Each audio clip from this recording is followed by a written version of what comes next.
교회는 하나님의 부르심을 받아 예수 그리스도를 구주로 고백하는 사람들의 거룩한 모임입니다.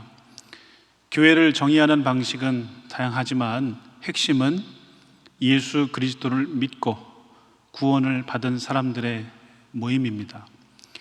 이 사람들의 특징은 예수 그리스도를 인격적으로 만난 경험이 있는 것입니다. 그리고 그 인격적인 만남 이후에 그 이전과 다른 삶을 살아가는 변화된 삶을 살아가는 것입니다.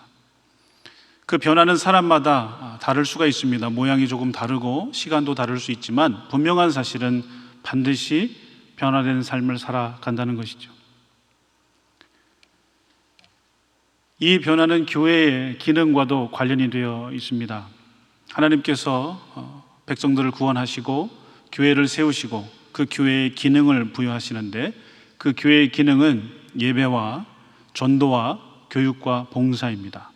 근데 이 봉사 안에는 캐리그마라고 해서 하나님의 말씀을 선포하는 선교의 사역, 또 디아코니아라고 해서 치유하는 사역, 또 코이노니아 해서 성도의 교제의 사역, 이런 사역들이 있는데 예수 그리스도를 인격적으로 만난 사람들은 이런 교회의 기능을 성실하게 수행하는 삶의 변화를 갖습니다. 여러분 신앙생활 하시면서 주변에서 예수님을 인격적으로 깊게 만나는 사람들을 곁에서 지켜보신 적 있으십니까? 저는 있습니다. 그런 사람들을 이렇게 보고 있으면 한편으로는 마음이 부러웠어요. 나도 좀 만나고 싶다.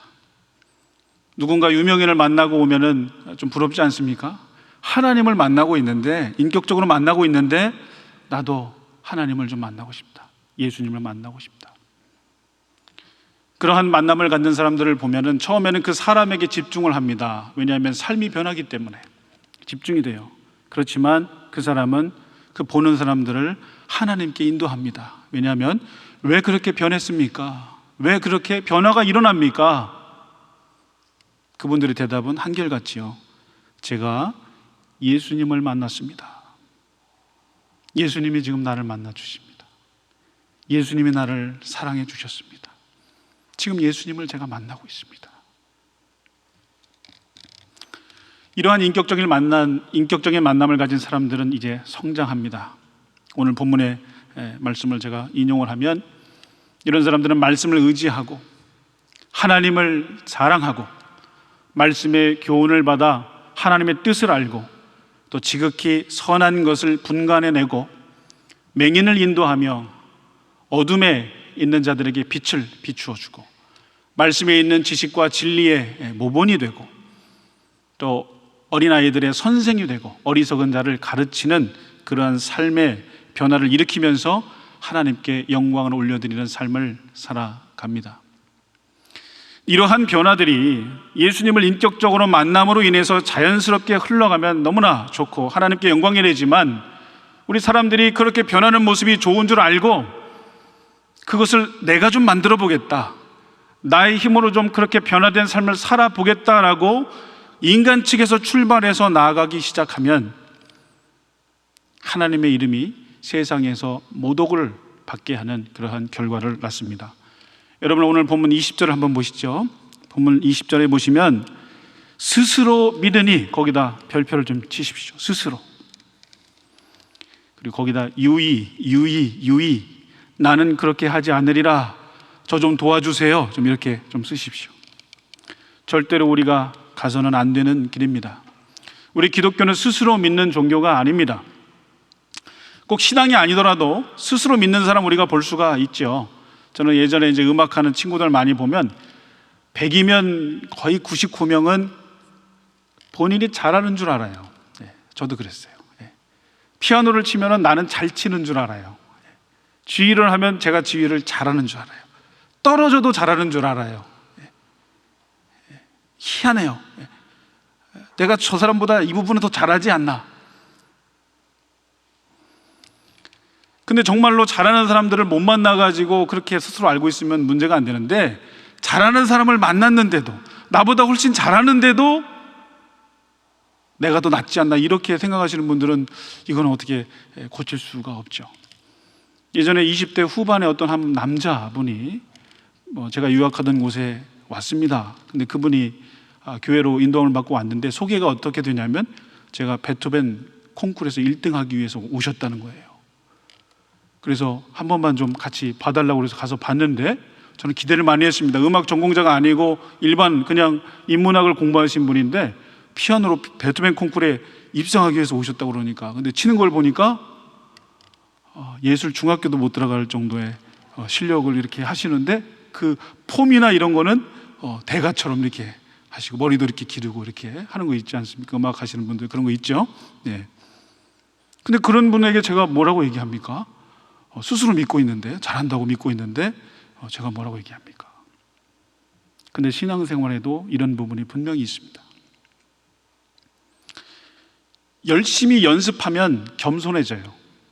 왜냐하면 어려운 곡을 만나면 힘들다는 걸 아니까. 근데 동시에 교만해집니다. 연습을 하니까. 자기의 노력, 자기의 공로가 들어가니까. 신앙도 마찬가지입니다. 열심히 신앙생활하고 노력하면 겸손해지기도 하지만 동시에 교만해집니다. 나의 노력, 나의 공로가 쌓이기 때문에. 근데 이 교만의 쪽으로 무게중심이 놓여져서 그 길로 달려가면 결과는 어디로 가느냐? 스스로 믿는 그런 모습을 우리가 가질 수가 있다는 것입니다. 오늘 본문의 사도 바울이 스스로 믿는다라고 지칭하는 사람들은 여러분 유대인들입니다. 여기서 스스로라는 것은 자기 자신, 자신의 힘으로, 자신의 능력으로, 자발적으로 라는 뜻인데 스스로 무엇을 믿고 있느냐? 우리 17절부터 20절까지 우리 한 번 더 합독하시겠습니다. 시작.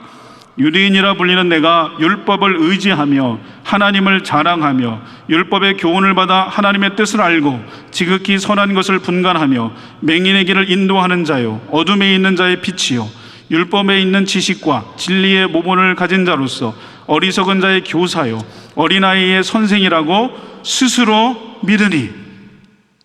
앞에 나오는 좋은 것들, 이것을 어떻게 하고 있어요? 스스로 믿고 있어요. 이 말은 그들의 실상은 그렇지 않다는 거예요. 율법을 의지하지도 않고 하나님을 자랑하지도 않고 어린아이의 선생도 아니에요. 근데 스스로 믿는 겁니다. 자신의 실상은 아닌데 나는 그렇다라고 스스로 믿는 거예요. 이런 사람들이 도달하게 되는 곳은 어디냐? 외식입니다. 외식. 앞에서 나온 이런 좋은 것들은 우리 인간의 힘으로 얻어낼 수가 없습니다. 여러분 인정하십시오. 이거를 이룰 수 있습니다 라고 하시는 분들은 잘못된 겁니다. 이것은 우리의 힘으로 이룰 수 없습니다. 명백합니다. 만약에 나의 삶에 이런 것들이 나타난다면 이건 하나님께서 주신 것입니다. 인간의 힘으로 이뤄낼 수 없는 것들입니다. 만약에 그렇게 좀 보인다면 그것은 그냥 그렇게 좀 보이는 것이 본질적으로 이렇게 변하는 것은 주님께서만 주실 수 있는 겁니다. 근데 인간의 힘으로 안 되는 것을 인간의 힘으로 하려고 막 노력하는데 안 되거든요. 그러다 보니까 빠지게 되는 것이 외식이죠. 하나님을 사랑하는 척, 경건한 척, 기도 생활을 많이 하는 척, 이웃을 사랑하는 척, 나에게 긍휼이 많은 척, 척 하면서 더 나아가다 보면 어떻게 되냐면 스스로 믿게 되는 그런 어리석음에 우리가 빠져 들어갈 수 있다는 것이죠. 여러분 성경의 외식의 대표 주자는 바리새인이죠. 근데 이 바리새인들이 처음부터 그랬던 것은 아닙니다. 예수님 오시기 한 200년 전쯤에 이 이스라엘이라는 나라가 수리아라는 나라에 정복을 당합니다. 그 당시에 이 수리아가 이스라엘 나라에 이 헬라 문화를 가지고 막 들어오니까 우리가 하나님의 백성인데 어떻게 헬라 문화식대로 사느냐, 우리는 경건하게 살아야 된다라고 하면서 경건 운동을 일으키는데 그 무리를 하시딤이라고 부릅니다. 이러한 경건 운동에 도전을 받아서 마타디아라는 사람이 그의 아들들과 함께 무장 독립 투쟁을 합니다. 그래서 수리아를 좀 무찌르죠. 잠시 독립을 얻는 계기가 되는데 이 군사적 승리를 얻은 이 마타디아와 그의 아들들이 가문을 형성합니다. 그 가문을 하스몬 가문이라고 그러는데 거기에서 제사장들도 많이 나오고 이스라엘의 리더들이 많이 나옵니다. 근데 이들도 권력을 잡다 보니까 세속화가 되고 또 타락을 하니까 함께 무장독립 투쟁을 했던 자들 중에서 또다시 결별을 선언합니다. 나는 마타디아 당신 그 가문과 같이 할 수 없습니다. 우리는 다시 결별을 선언합니다 하면서 분리를 하는데, 거기서 나온 것이 바로 바리새파입니다. 그러니까 이 사람들은 헬라 문화로부터 동화되지 않고 세속화되지 않기 위해서 자신들을 구별하고 분리를 한 것이죠. 그래서 스스로 모세 율법을 엄격하게 적용을 하고 회당을 중심으로 해서 많은 사람들을 가르치고 이 말씀들을 열심히 자신의 삶에 적용하다 보니까 백성들로부터 신망과 존경을 많이 받았습니다. 또 이 모세 율법을 놓고 그 율법을 자유롭게 해석하는, 조금 자율성을 가지고 해석하는 파가 있었는데, 그게 힐렐 학파. 이 모세 율법을 아주 보수적으로 해석하는 사람들은 샴마이 학파, 이 두 개가 있었는데, 바로 바울의 선생님이었던 가말리엘이 이 힐렐의 손자입니다. 그러니까 바울도 이러한 유대, 이런 바리새파의 그런 계보를 잇고 있는 것이죠. 이들은 세속으로부터 물들지 않으려고 최선을 다했습니다. 부단히 애를 썼습니다. 업적도 많았고 신앙적인 모범도 많이 보였습니다. 자, 그런데 문제가 뭡니까? 이들의 출발이 인간적이었다는 겁니다. 인간의 노력으로 이러한 행위를 모두 했다는 것이죠. 자, 스스로 믿는 자들의 이러한 특징들을 바울이 본문 21절, 22절에 말씀하시는데, 우리 한번 21절, 22절 함께 다 함께 읽겠습니다. 시작. 그러면 다른 사람을 가르치는 내가 내 자신은 가르치지 아니하느냐? 도둑질하지 말라 선포하는 내가 도둑질하느냐? 간음하지 말라 말하는 내가 간음하느냐? 우상을 가증히 여기는 내가 신전 물건을 도둑질하느냐? 여기까지요. 지금 바울이 이렇게 얘기하죠. 다른 사람을 가르치는 너가 너 스스로는 가르치지 않느냐라고 하면서 세 가지를 얘기합니다. 도둑질, 간음, 그리고 신전에 바쳐진 물건을 이제 훔치는 거죠. 물건을 이제 도둑질하는 거죠. 근데 바울이 이 죄를 얘기했다 그래서 대다수의 유대인들이 도둑질을 하고 간음하고 신전 물건을 훔쳤느냐? 그렇지 않습니다. 대다수의 유대인들은 겉으로 볼 때 도둑질하지 않았고 간음하지 않았고 이 신전에 있는 물건을 훔치지 않았습니다. 물론 그렇게 했던 사람들도 있죠. 그러나 겉으로 볼 때에는 대놓고 그들은 도둑질도 안 했고 간음도 안 했고 신전 물건도 훔치지 않았습니다. 만약에 그들이 대놓고 그랬다면 백성들의 신망과 존경을 받을 수가 없었죠. 그들은 이 말씀을 지키려고 노력을 많이 했습니다. 그래서 그렇게 행동을 안 했습니다. 겉으로는 그렇게 하지 않았습니다. 자, 그런데 예수님께서 왜 이들에게 그렇게 호통을 하면서 이 독사의 자식들이라는 표현까지 쓰시면서 혼을 내셨느냐?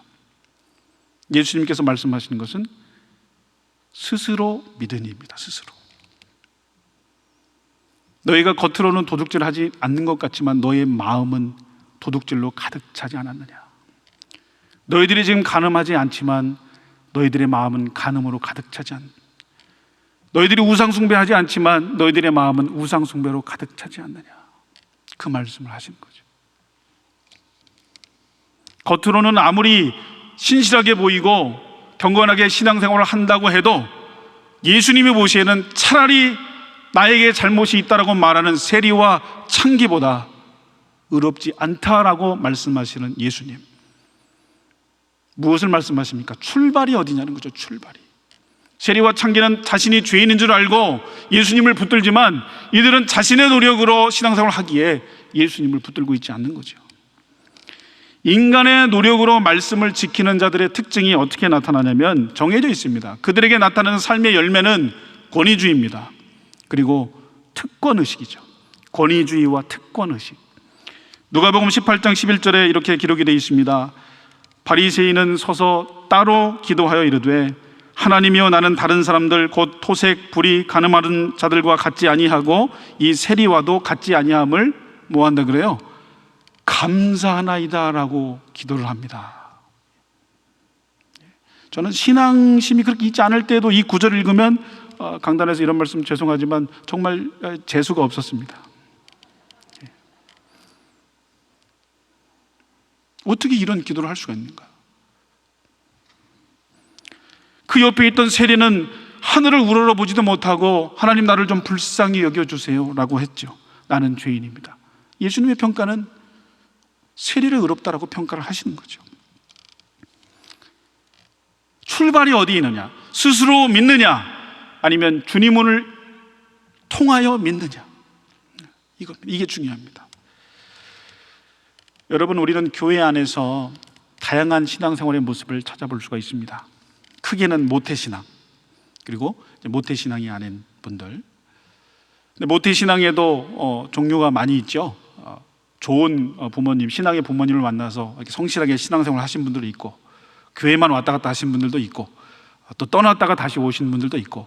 근데 교회에서 외식하거나 권위주의나 특권 의식에 사로잡히는 분들은 대개 모태신앙 출신들이 사실은 많습니다. 저도 모태신앙입니다. 모태신앙 출신들이 많습니다. 아직 세상에 물들지 않은 아이들을 이렇게 제가 보면, 저희 아이들을 이렇게 보면 어린이집이나 어디에서 이렇게 도덕적 교육이나 지식들을 많이 이렇게 배우죠. 배울 때 저하고 이렇게 길을 가다가 어떤 사람이 쓰레기를 버리거나 도덕적 일탈하는 거 보면 대번 저에게 아빠 저 사람 쓰레기 버려요. 아빠 저 사람 왜 저렇게 해요? 이렇게 저한테 말을 하죠. 참 거기서 제가 잘했다 이렇게 안 하고 저는 어떤 생각을 하냐면, 너도 나중에 그럴 수 있는데. 그리고 그렇게 얘기할 때 그 아이의 눈빛에는 자신은 안 그렇다는 거죠. 쓰레기 버린다 할 때 제가 야 너도 집에서 쓰레기 많이 버리잖아 라고 얘기하고 싶은데 안 합니다. 근데 이거를 신앙과 연결시켜 보면 우리 아이들은 목회자 자녀니까 이미 벌써 제한이 있죠. 어린이집이나 아이가 조금 다툼이 있다면 벌써 제 가슴이 철렁해요. 상대방이 믿지 않는 분이면 목회자 자녀인데 왜 저래 이러면 얼마나 또 그렇습니까? 근데 어린 시절부터 교회를 다니면서 이 신앙 교육을 받으면 그 신앙 교육이 지식적이고 도덕적 교육에 멈추면, 거기에 그냥 멈춰지면은 세상에서 만나는 교회 문화에 익숙하지 않게 자유롭게 사는 사람들을 향해서 판단하고 지적하고 정죄하는 삶을 살지 않을까라는 그러한 우려가 사실은 있습니다. 근데 이 아이들이 예수님을 인격적으로 만나면 그렇게 자유롭게 사는 사람들을 향해서 지적하고 비판하고 정죄하는 게 아니라 어떤 마음을 품을까요? 불쌍히 여기는 마음을 품겠죠. 긍휼히 여기는 마음을 품겠죠. 비판하고 정죄하고 판단하고 있다면 그것은 지금 스스로 믿고 있는 것입니다. 주님께서 보실 때에는 그렇게 큰 차이가 나지 않아요. 그러나 그 마음속에 긍휼하는 마음을 품는다면 이것은 스스로 믿는 게 아니라 성령의 열매가 그 사람의 마음속에 맺어지고 있는 것입니다. 그래서 저는 학교에 가서 믿지 않는 친구들하고도 좀 재밌게 놀아라 라고 얘기합니다. 어제는 또 저에게 와서 친구들이 하느님이라고 그러는데, 아빠 하나님이 맞지 않아요? 하느님이 아니라 하나님이죠? 이렇게 해요. 그래서 하나님이 맞다. 근데 표정에는 걔네들은 다 틀렸고 나는 맞다 이런 표정이 있어요. 근데 그런 게 아니죠. 성령의 열매가 맺혀지면 그들을 긍휼히 여기고 불쌍히 여기는 마음으로 바라볼 수 있어야 되는 것이죠. 철저하게 신앙생활을 하시는 분들이 많이 있습니다. 어떤 분들은 온전한 주일 성수를 막 얘기하시면서 주일날 뭘 사 먹으면 큰일 난다 이렇게 하시는, 우리 어렸을 때는 그런 분들이 있었잖아요. 근데 제가 어릴 때도 늘 그런 마음이 있었어요. 그분에게 묻고 싶었어요. 한 번도 주일날 사 먹은 적이 없으세요? 정말 한 번도 주일날 사탕이라도 조그만 거라도 사 먹은 적 없으세요? 뭔가 사 먹으면 큰일 날 것처럼 그렇게 얘기를 하시는데 한 번도 없으세요? 정말로 온전한 주일 성수를 주님으로부터 출발해서 그 마음이 왔다면 이렇게 가르쳐야 되는 것이 맞죠. 나도 잘 못했지만 우리 같이 해보지 않을래? 주일 성수 같이 해보지 않을래?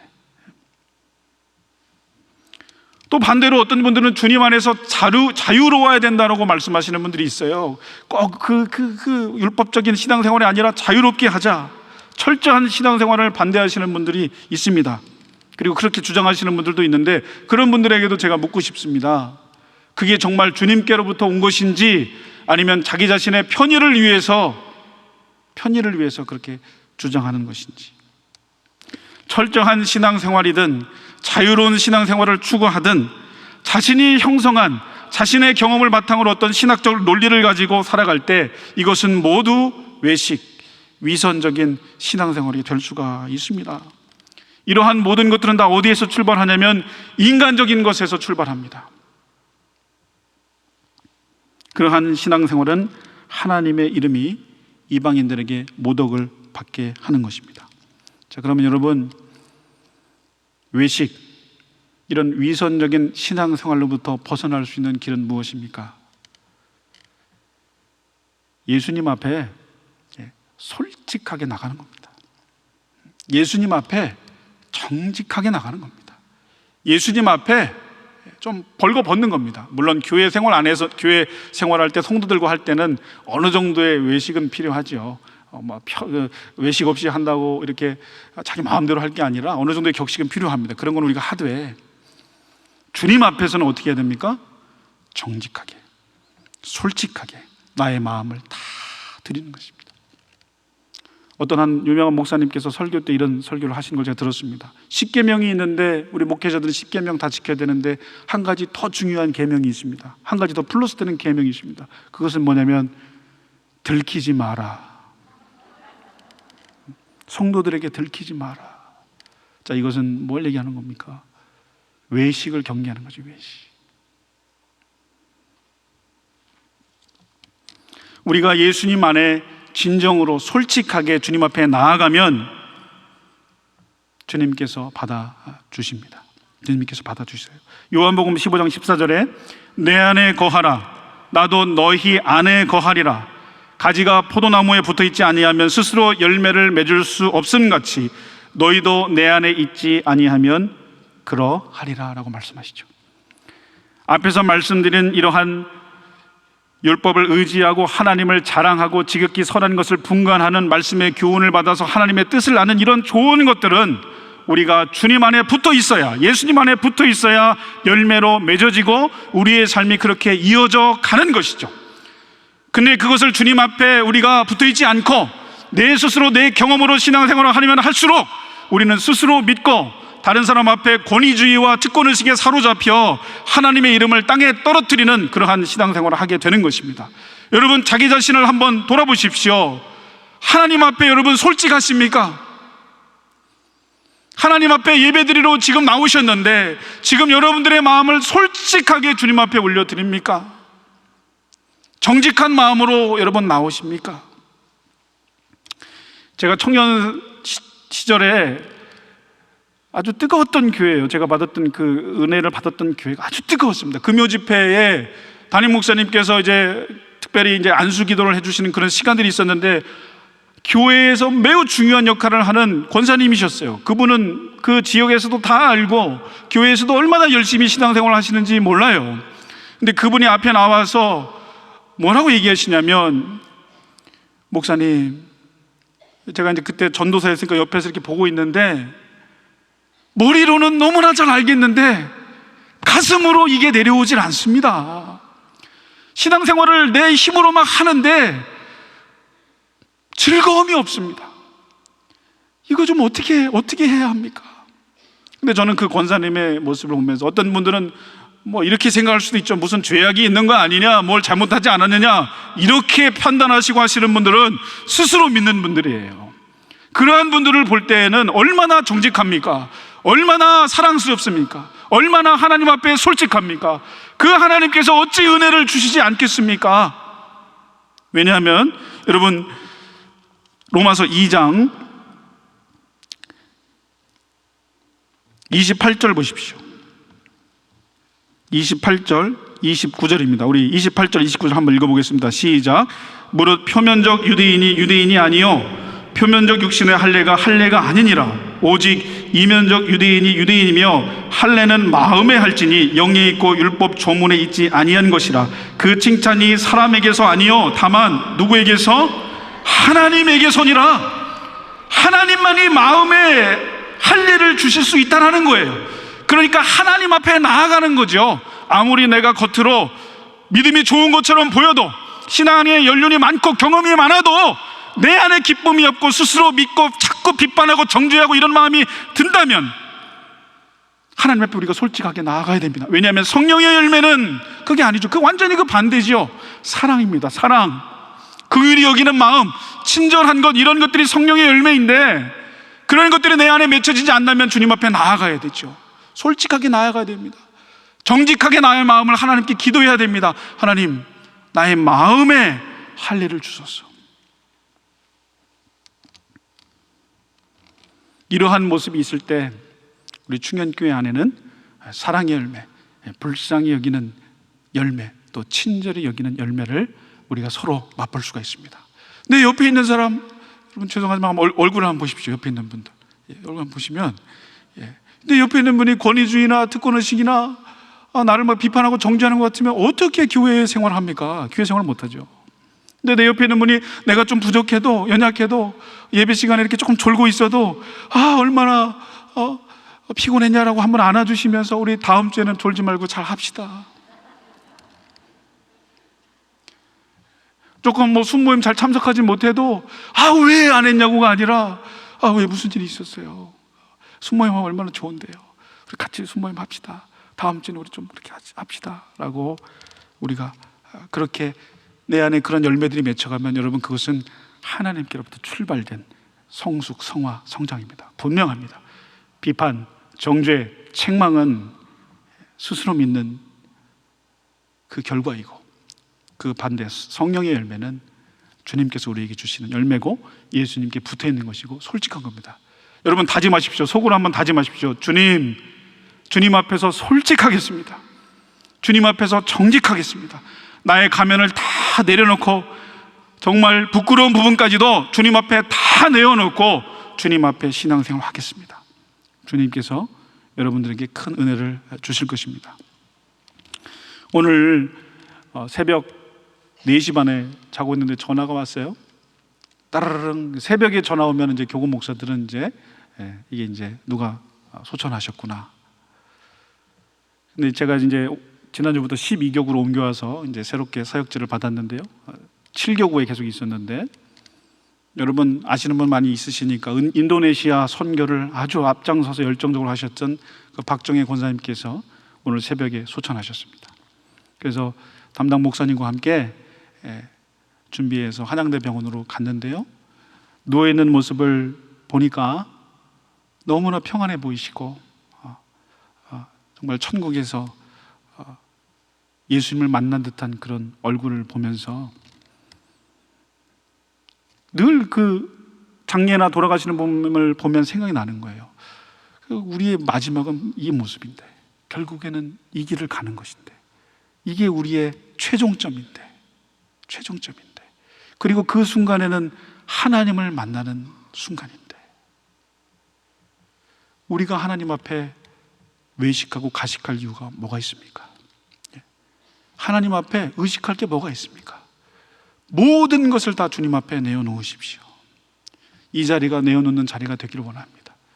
금요 집회도 나오셔서 기도하세요. 나의 모든 것을 다 쏟아 놓으십시오. 하나님, 나를 고쳐주소서. 나의 마음의 할례를 주소서. 이러한 열매들이 나의 삶 가운데 맺혀지게 하여 주시옵소서. 나의 생업의 문제도 주님께서 해결해 주시지만, 오늘 말씀을 보니까 율법을 의지하며 하나님을 자랑하며 이 교훈을 받아 하나님의 뜻을 알고 맹인을 인도하고 어둠에 있는 자의 빛이 되며 율법에 있는 지식과 진리의 모범이 되고 어리석은 자의 교사이며 어린아이의 선생이 되는 나의 삶이 되게 하소서. 그러한 신앙생활을 할 수 있게 주님 하여 주소서라고 주님 앞에 진실한 모습으로 나아가실 수 있는 우리 충현의 성도들 되실 수 있기를 주님의 이름으로 축원드립니다.